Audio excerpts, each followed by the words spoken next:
2004년 11월 8일 월요일 아침, 캘리포니아 산호세 동부에 위치한 제임스 릭 고등학교 건너편에 있는 낚시와 사냥 장비를 판매하는 상점 앞에 99년식 흰색 올즈모빌 알레로 한 대가 멈춰섰습니다.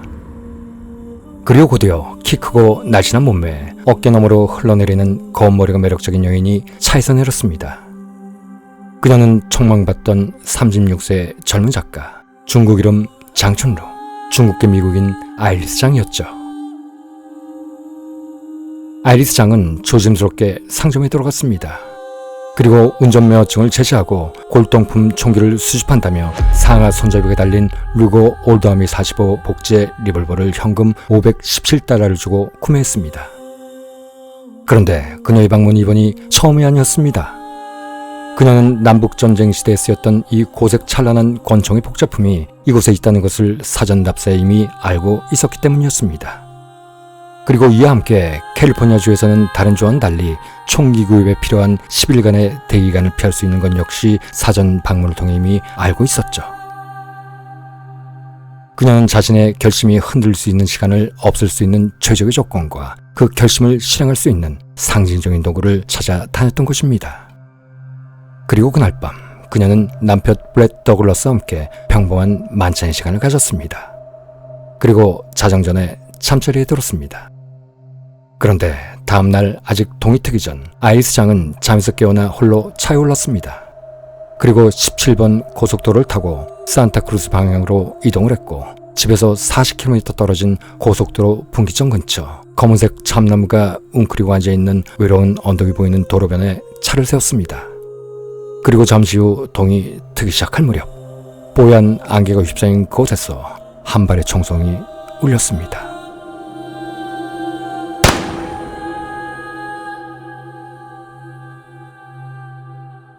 (2004년 11월 9일) 화요일 오전 9시 15분 산타크루스 카운티 소속 수자원 관리 직원이 탄 차가 아이리스 장의 차 근처를 지나가고 있었습니다. 그리고 도로변에 방치한 차를 이상하게 여기고 차를 세웠습니다. 그런데 카운티 직원이 차를 멈추고 경적을 울렸지만 그 차는 아무런 반응이 없었죠. 곧이어 이런 개념 없는 인간이 있나, 이런 곳에 차를 세우고 자다니 라고 생각한 그가 차에서 내렸습니다. 그런데 차 창문에는 결로가 껴 있었고 그가 보닛을 아무리 세게 두드려도 차 안에서의 반응은 없었습니다. 그러자 그는 결로가 껴있는 창을 애써 들여다보기 시작했고 곧이어 깜짝 놀라 뒷걸음질을 치고 말았습니다. 무릎 위에 두 손을 포개고 운전석에 앉아 피가 흐르는 머리를 창문에 기대고 있는 아이리스 장을 발견했던 것입니다. 이에 당황한 카운티 직원은 자신의 상관에게 전화를 걸었고 그의 상관인 수자원 감독관은 911에 신고를 했습니다.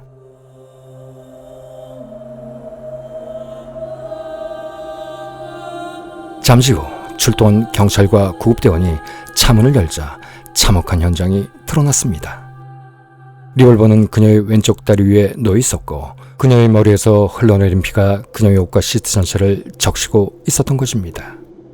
그리고 뒷좌석에는 그녀의 2살짜리 아들 크리스토퍼의 카시트에 올려놓은 테디베어가 슬픈 눈으로 이 안타까운 광경을 바라보고 있었습니다.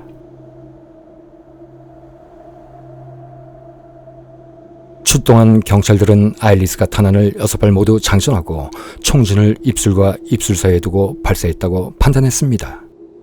총탄은 그녀의 경괴를 뚫고 왼쪽 경막동, 왼쪽 대뇌 및 후두엽을 통과하고 두개골을 부수적으로 부수긴 했지만 총알은 두피를 빠져나오지 못하고 머릿속에 정지된 상태였습니다. 그리고 시신이 발견됐을 당시 아이리스 장은 이미 숨진 지 2시간이 지난 상태였죠.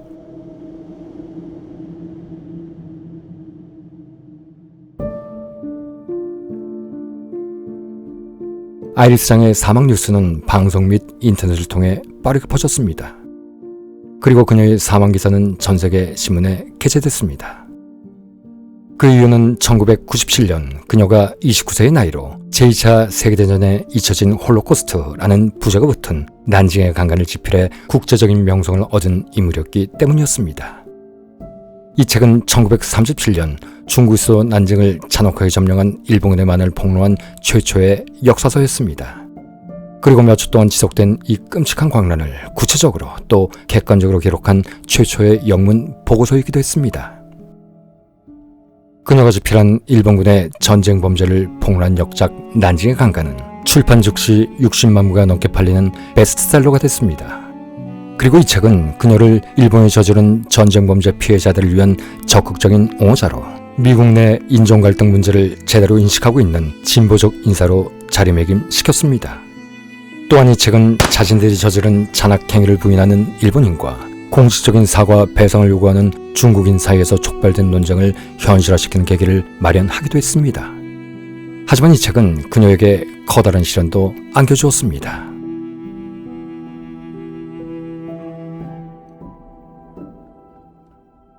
UC 버클리 저널리즘 대학원 학장인 오빌 쉘은 아일리스는 잊혀지고 어설프게 치유된 흉터 조직을 긁어냈다. 그리고 이 흉터를 매우 위중한 상처로 다시 덧나게 했다. 라고 말했습니다. 그리고 그는 이런 말도 덧붙였죠. 용감한 아일리스, 그녀는 진실을 향해 불발탄이 가득한 지뢰밭으로 모험을 떠났던 것이다. 라고 말입니다. 그러면 오빌 쉘은 왜 이런 말을 했을까요? 그것은 이 책이 출판되고 그녀가 죽음을 맞이하게 되자 일본 구구주의자에 의해 그녀가 살해됐을지도 모른다는 추측이 인터넷 로그와 인터넷 채팅방에 계속해서 올라오기 시작했기 때문이었습니다. 아일리스 장이 난징의 강간을 출간하자 일본 우익 세력들은 협박 편지와 협박 전화를 통해 그녀를 끊임없이 도발했고, 이 때문에 그녀는 책 출간 이후 계속해서 전화번호를 바꿀 수밖에 없었습니다.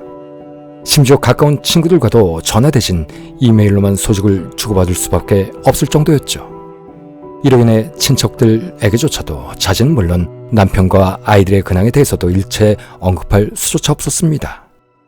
이렇듯 아일리스 장은 난징의 강간을 출간한 이후 줄곧 공포와 협박 속에서 생활해왔고, 그 결과 심한 불안감에 의한 우울증에 시달리기 시작했던 것입니다. 그리고 결국 정신과 치료를 받다가 자살로 생을 마감한 것이라고 추정됐습니다.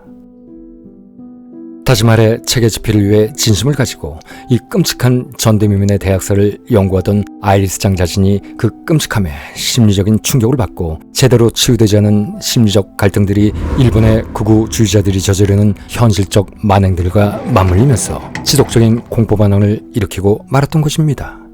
그리고 결국 이런 지속적인 공포감이 그녀를 더욱 우울하게 만들었고, 급기야 이런 불안정한 자아를 피하려는 자기 방어 기제가 작동, 극단적 선택이라는 행동을 불러왔다라는 것이었죠. 그러나 우리가 여기서 인식해야 할 것이 있습니다. 앞으로 진행될 난징 대학살 시리즈의 본편에서 더 자세히 언급하겠지만 1937년 겨울에 일어났던 난징 대학살의 참상은 절대 일반적인 학살 수준이 아니라는 것입니다.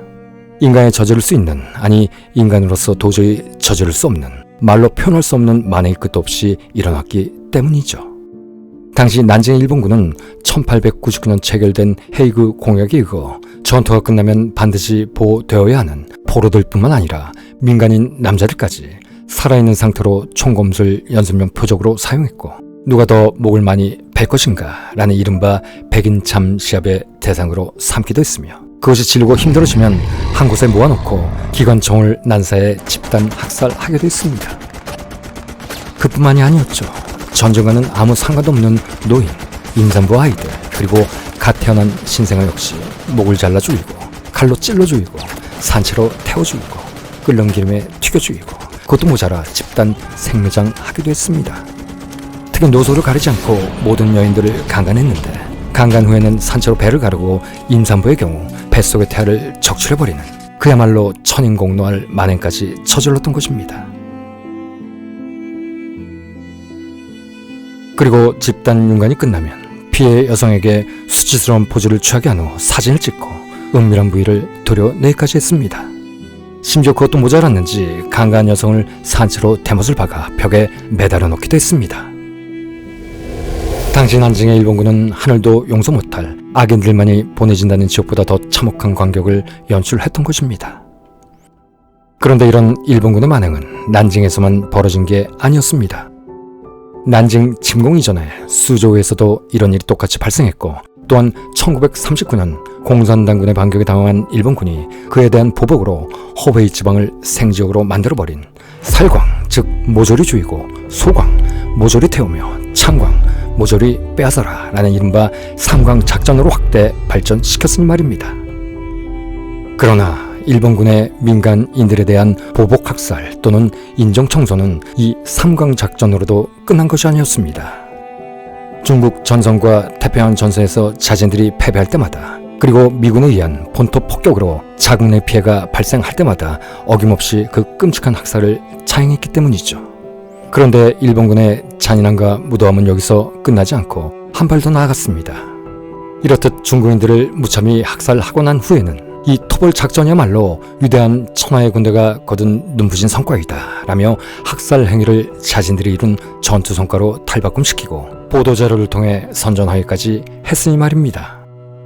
학살한 포로 들고 놓인 여자와 어린 아이들을 죽인 것을 자신들이 이룬 전과로 둔갑시킨 것입니다.